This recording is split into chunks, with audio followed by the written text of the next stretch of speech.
نبی کریم صلی اللہ علیہ وسلم نے ارشاد فرمایا، جس کا مفہوم یہ ہے کہ میری ساری امت جنت میں جائے گی لیکن انکار کرنے والے نہیں جا سکیں گے۔ تو صحابہ کرام نے عرض کیا، یا رسول اللہ صلی اللہ علیہ وسلم، انکار کرنے والے کون ہیں؟ فرمایا کہ من اطاعنی فدخل الجنہ، جس نے میری اطاعت کی وہ جنت میں جائے گا، اور جس نے میرا انکار کر دیا، جس نے میری اطاعت نہ کی اس نے میرا انکار کر دیا۔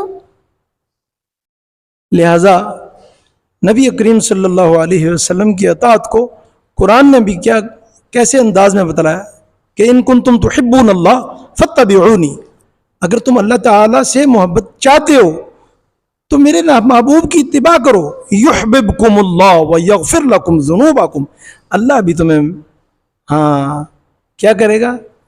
معاف فرما دے گا، بخش دے گا۔ تو اللہ تعالیٰ نے ضابطہ بنایا ہے کہ اللہ تعالیٰ تمہارے گناہوں کو معاف فرمائے۔ گناہ ہی تو انسان کی ہلاکت کا سامان ہے۔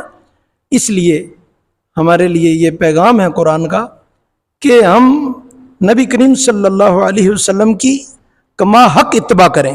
اللہ تعالیٰ ہمیں کما حق ہدایت اور انابت اور رجوع نصیب فرمائے۔